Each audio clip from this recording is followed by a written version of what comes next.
our laser trophies and plaques. And welcome everyone to another edition here of Coach Talk. We have as our guest today, head softball coach from New Mexico Highlands, Kevin Jannusch. Coach Jannusch, thanks for joining us this morning. Appreciate you having me. It's an honor to be with you. Thank you, Coach. So tell us, Coach, just a little bit about you and your recruiting style and the type of things that you look for in players. Sure. Well, I'm born and raised in Central Illinois. I grew up in a little small farming community called Maroa. Played high school football and baseball. Played for a couple state titles in football, one for baseball. Played Division III football. I was a long snapper. Ended up having ACL surgery at the end of my career. Softball was big in my area. Really, men's fast pitch was big in my area up until about high school, where the girls started playing in high school. So I've been around it. I coached at the women's major level, which was probably the most talent I've ever been around. Lots of Division I players, and turned that into coaching in college. As far as recruiting goes, I mean, I think it's important to develop relationships, that are going to be beneficial for not only our softball team and our university, but also for the student athlete that we recruit. In a weird kind of way, COVID has kind of helped underscore that philosophy. Talent, obviously, you got to have talent if you're going to be successful, but I was telling a recruit just this week, I said, I never used to FaceTime my recruits, and now I usually don't even take a call without seeing their face. And, that's been kind of the best way to get to know someone now, since we're New Mexico is in a situation where we've got a liberal governor. It's been hard her mandates have been pretty tough. And so there's a quarantine to come into the state. So it's been hard to get any of our prospective student athletes on campus. So we do a lot of Zoom and a lot of FaceTime, but we're really just kind of looking for the best fit for us, someone who understands kind of what we're trying to accomplish here and wants to be a part of it. Yeah, I was going to say, how has the situation there in New Mexico impacted you guys as far as preparation, season happening, and even recruiting? Yeah, I'll take the last one first. Recruiting, like I said, we have a class of 5, and we're probably going to add a couple more. Okay. And I've seen none of our players have been on campus, and I've seen none of them play in person. And I think if I was a young coach and I was just starting my head coaching career, I'd be a lot more concerned. But, going back to the relation building, you get to know coaches, you get to trust coaches. For instance, one of our 21 incoming freshmen plays for in high school one of my former college players. So she, Jennifer Bocanegra knows exactly what we're looking for. And so, I trust her when she says, hey, she's your type of player, and she can compete at your level. Coach Bocanegra played at that level, so she knows. And so, that's the impact there. I mean, certainly it's been a leap of trust, a little bit, a leap of faith as far as what you're evaluating on film. One thing I told myself early on, though, I said, that it's rare that I do proper evaluation and then I show up and they're not as talented as I thought they were on film. Yeah. It's been pretty rare. I've been able to trust myself that way. So then it becomes just getting to know the players and are they the right fit? Are they the right personality? You do your best to show the campus. I think it's probably more frustrating for the student athletes than it is for me and my staff. So you do the best to kind of show them, hey, here's what you're getting into. I know you can't visit right now, but as soon as we tell them, as soon as you can visit, we want you on campus. We're not trying to hide anything. We want you here. And I think everyone's kind of understood that.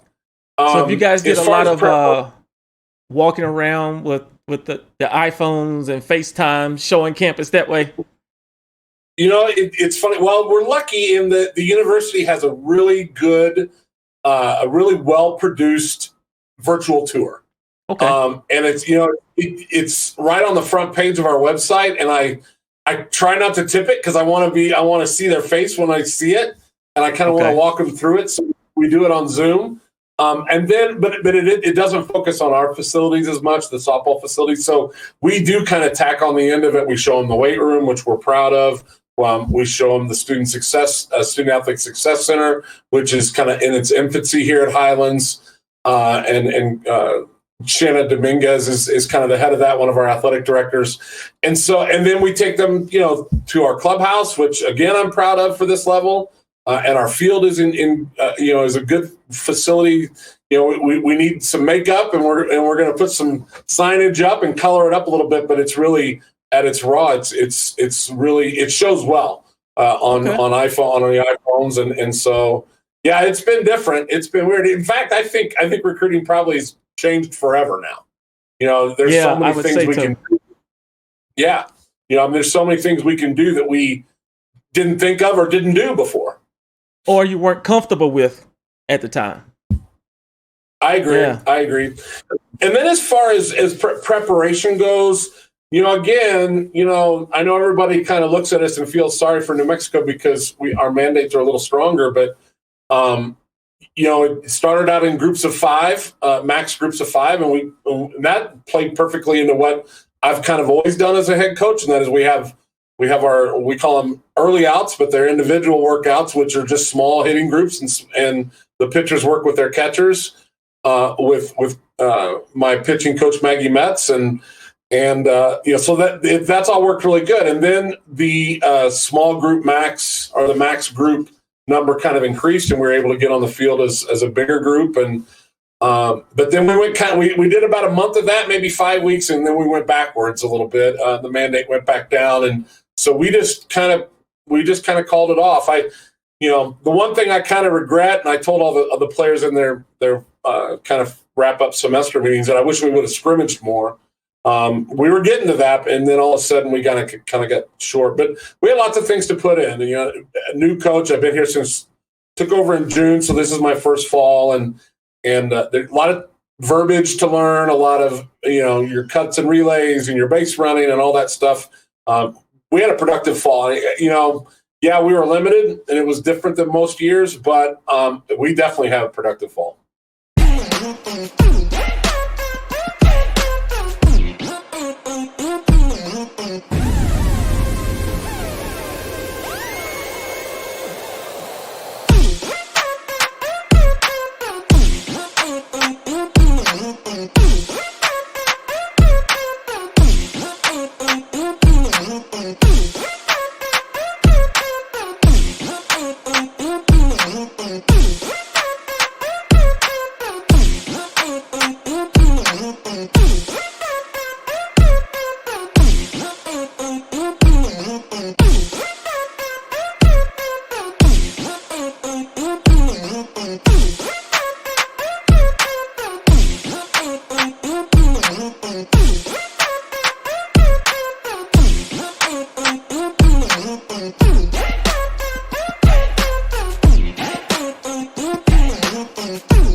What are some of the things that softball players out there that are looking to present to coaches a 2 to 5 minute video on their skill set?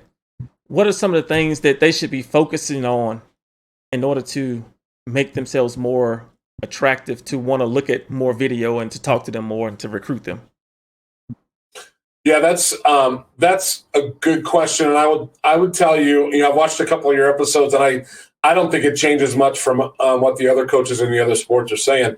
Number one, 2 to 5 minutes is kind of key. You're only going to keep our attention about that long. Game video is hard to pick out who you are, and to watch you take 5 balls, that you either swung at or didn't swing at before you get a hit. That's kind of, we're going, come on, let's go.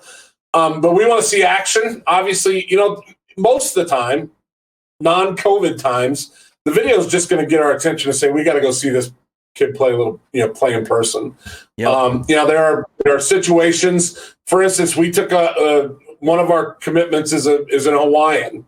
And, obviously it's a little bit harder to see someone, unless your recruiting budget's good. Now, a lot of the Hawaiians will come over and play in Southern California and we'll get a chance to see them. But, COVID plus Hawaii means we didn't get to see her in person either, obviously. And so, but for the most part, we want to see your talents. I mean, no need to show us you running home to first if you can't run pretty fast. No need to show us a rise ball if it's not really a rise ball. So stick to what you do best. Show us what you can add to the team, and then at that point, it's up to us to decide, hey, do I need to see this kid play a little bit more in person and make an in-person evaluation? But definitely, I would say this, and I think this is really important. The way recruiting is done, by and large now in softball is, especially at the under levels. Division I's a little different. They work on a little bit different set of rules, but as far as Division II and NAIA schools and junior college schools, there'll be a showcase and there'll be a camp, for instance, on Thursday or Friday before the actual playing starts, and we go work the camps. The coaches go work the camps, and then we get some expenses paid because of that. They'll pay for hotels, maybe meals, maybe give us camp fee for working as a counselor or a clinician, and then we'll stay for the weekend and watch the games. So what happens is these players who go to these camps will get a list of the coaches that are coming. Yep. And then they'll email, then they'll do their work on their end and they'll do their emails. Here's one thing I can say for any prospective student athletes out there: attach some video, because if I'm working a camp of say 300 kids, I may get 175 emails. But if you don't, so having that many, I can't see everyone. So if you attach video, then I get to pick a little bit, I get to make my initial evaluation and say, okay, I've got to go see this player. I'm going to make sure to pay attention when she comes through my group at the camp. If you only put, hey, I'm going to be playing and here are my game times, I don't have a hook yet. I don't have a reason really to come see you unless something really jumps out. Your GPA might jump out. Your height might jump out. Your statistics, assuming that they're, that's always if they're not embellished. If you had a dozen home runs in your high school or your last high school season, that might stick out. But otherwise, I mean, we need a lot more players than kids that can hit home runs and pitch 65 miles an hour. We need a whole team of players. So video is the best way, for us to kind of say, okay, let's take this to the next level.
The way COVID has impacted everything, and just listening to you, it sounds like video has become a very integral part in the recruiting process for you guys there at Highlands. Before COVID happened, how much weight did you guys put into the social media, the video aspect of it, or was it I get eyes on this kid to make an assessment? Well, I think it hasn't really changed much as far as our initial evaluation from video is key. Again, if I'm going to a big event and I know you're going to be there and I've seen video, there's a much higher, if I liked my evaluation of you was good, there's a much more likely scenario that I'm going to chase you down and come watch you play in person. So yeah, it's key. Again, there's a situation. And look, we'll put in the time. Coaches will put in the time, but it's really hard. Just like it's hard to watch a whole basketball game, it's really hard to watch a whole softball game. That's 90 plus minutes of just watching a game, and certainly that's what we'll do in person. And but to do that on video, man, our list is never done, and there's always things to do. Especially, Division II, we don't have a director of ops and maybe have a shorter staff. And so our time's a little bit more limited. So, let's get to the meat and potatoes and show me what you can do on the field and show me your hustle and show me your passion.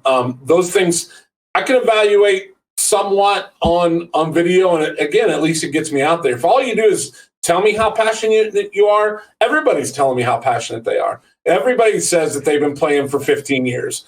Or however long they've been playing, and so I that's obviously good. That's great, but everyone says that. So I don't know. I can't distinguish people just from words a lot of times. Now, every now and then there might be an email come in and you're like, well, I think I need to see this kid.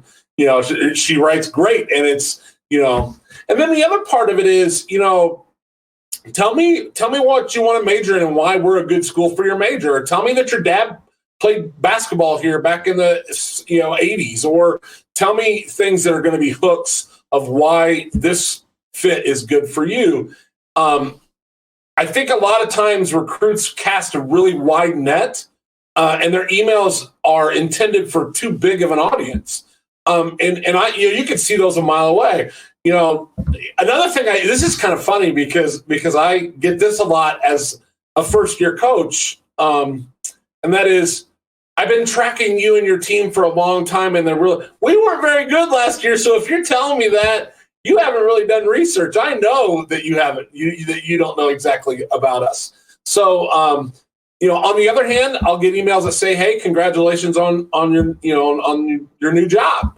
And so the text of an email will tell a lot, but eventually, I've got to evaluate you, and the sooner I can do that, the better.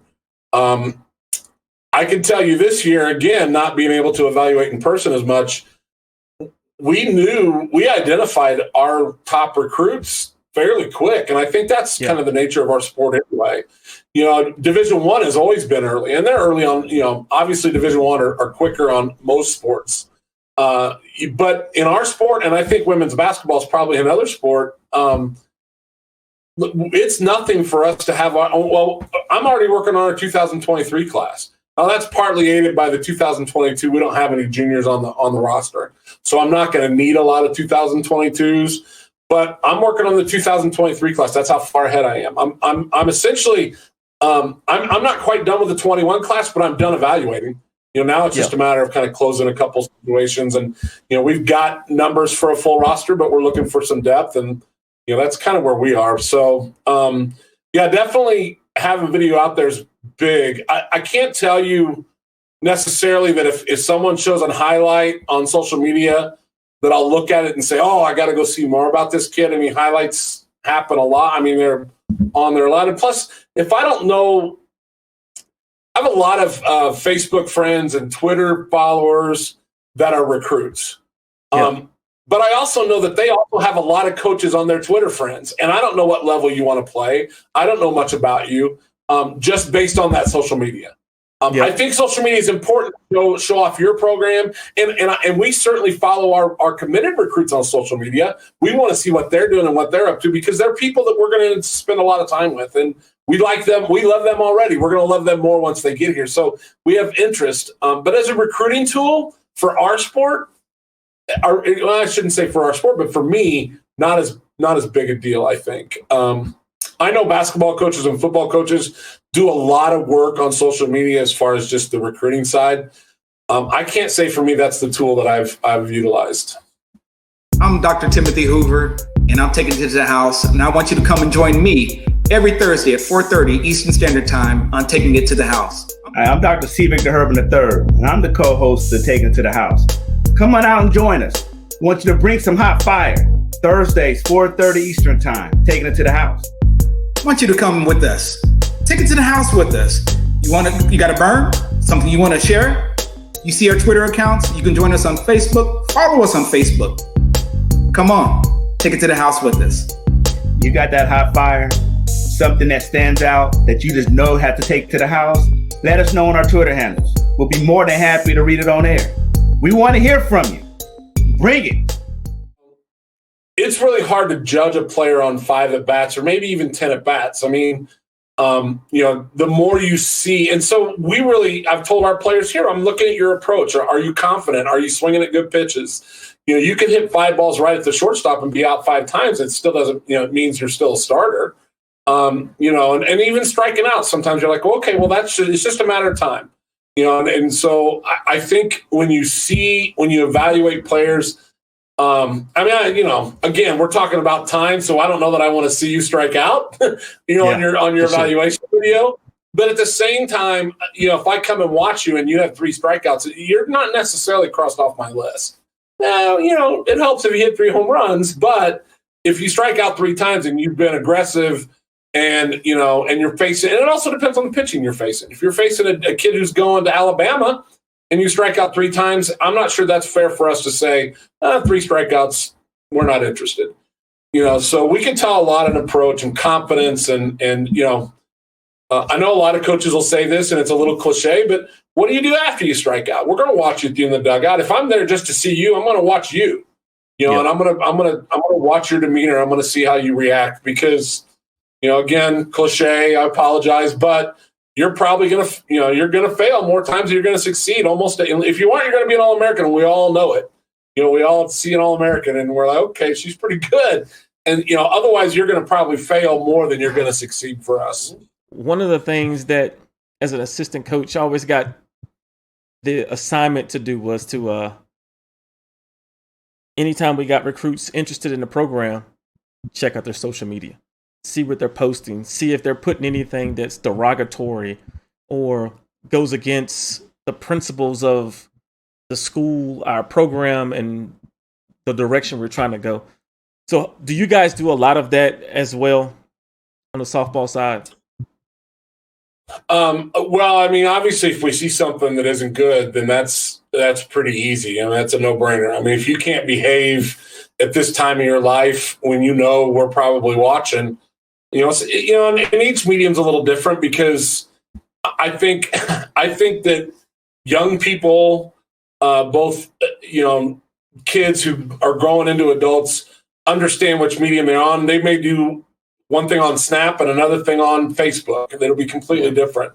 I could tell you, I could count on one hand, probably a lot less than one hand, how many times we've canceled a relationship or ended a relationship based on social media. Because I think for the most part, prospective student athletes that we have gotten close to realize the depth of what they're doing. And so, we haven't run across a bunch of players that, have gotten themselves in trouble, but it's happened, and we'll look, and certainly it would be a huge red flag, and maybe more if you put something on there that's not in, that's not in tune with what we're looking for as a student athlete.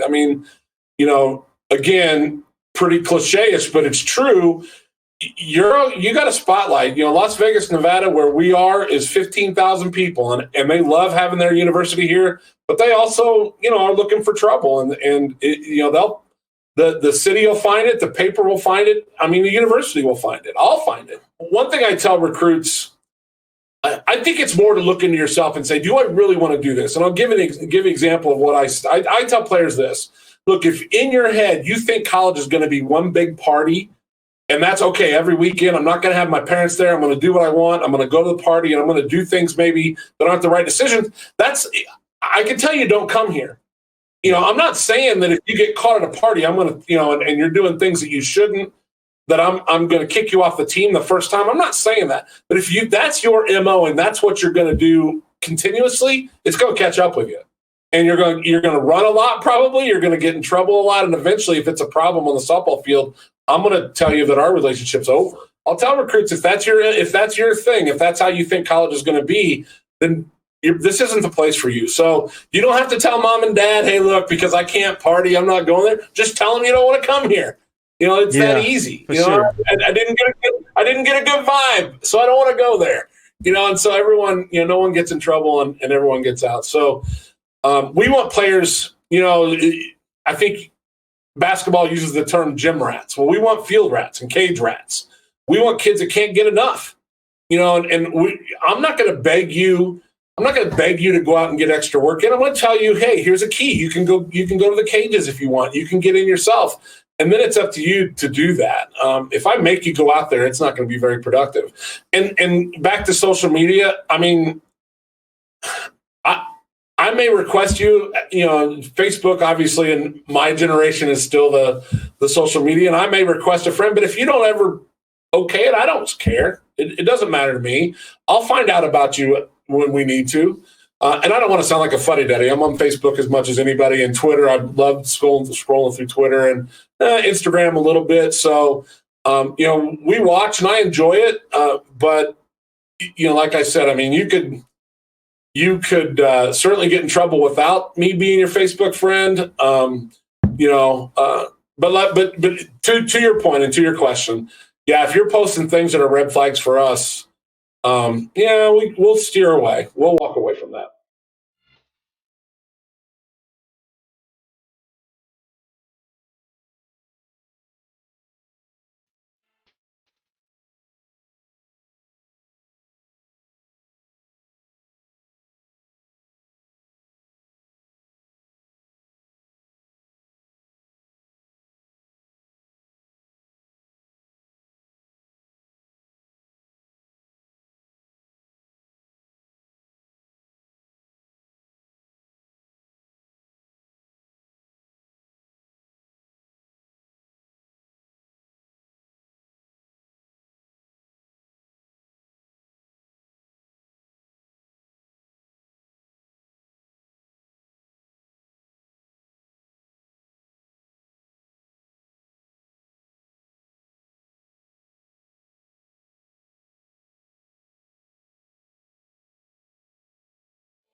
So how does a recruit get their information to you and your staff if they're interested in your school?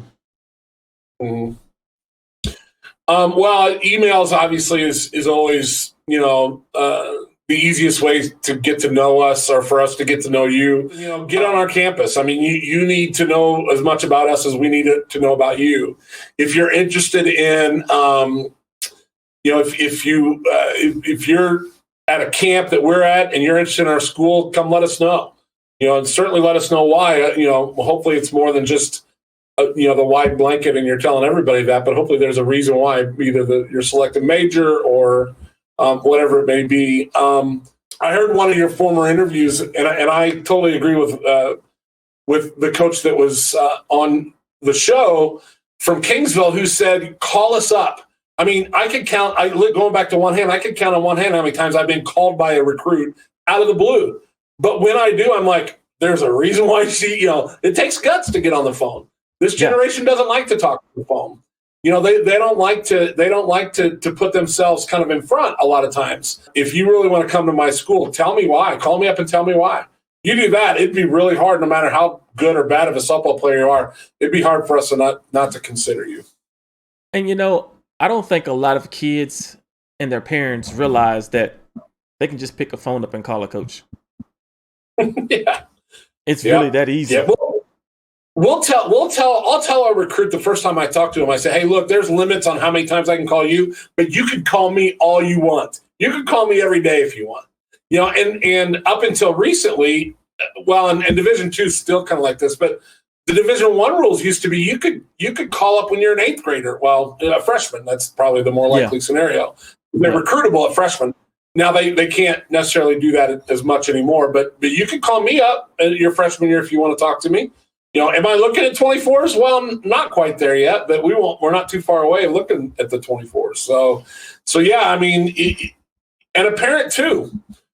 I'm always amazed. I tell all my prospective, I said, look, if your parents want to talk, have them call. I think if I don't have kids, but if I did, I think that's something I would do. I mean, I can call the coach and say, hey, can we talk about, are you going to take care of my kid? Academically, what are your philosophies? I want to make sure they get their degree, and then sure. Yeah. Well, let's talk about ball. Let's talk about, where my kid fits in on your team and, that kind of stuff. It's funny how involved parents are with club teams and high school teams. And, they sure will try to get the high school coach fired, but I don't talk to coaches near as much as I would like to. I mean, again, I will always go out of my way to say hi to a parent, whether in person or even on phone or FaceTime. I had a parent last night. I said, hey, is that your mom in the background? I want to say hi to her. And I think it puts the parent at ease a little bit, and makes them feel like, hey, we're human too. I mean, we put our pants on the same way they do. So, good deal. Coach, time always flies when you're having fun. Is there any closing remarks you want to make for parents, student athletes out there that may watch this about yourself, your program, your coaching philosophy, and your school? Sure. Well, first of all, thanks for the opportunity to be on, Coach. I appreciate this. I think, number one, the chance to talk softball recruiting. Sometimes softball gets kind of forgotten a little bit among the sports, and I get it. We love having a good football team on campus. We love having a good basketball team on campus. So we understand. The other point is that we're in the RMAC. We're in the Rocky Mountain Athletic Conference, and most of the schools are in the Denver area, and then Colorado Mesa is over the Rockies. And so sometimes we get a little bit, we don't get the PR maybe as some of those schools. So the opportunity to kind of get in front and say hi. We're going to put a good product on the field.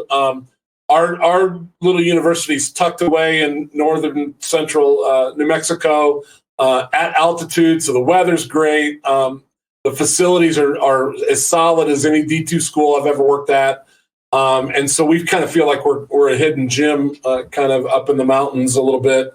But we want good kids. We want good students. And we want good players. And we want we want you to be all three. We want you to be a good person and a good student first. And, there's a minimum level of talent that I think you need to have to play softball at this level. And certainly we're looking for that as well. Not everyone can play here.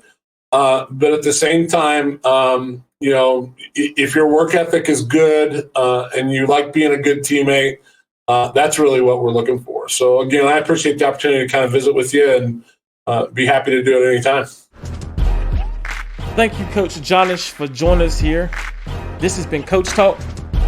Have a good one.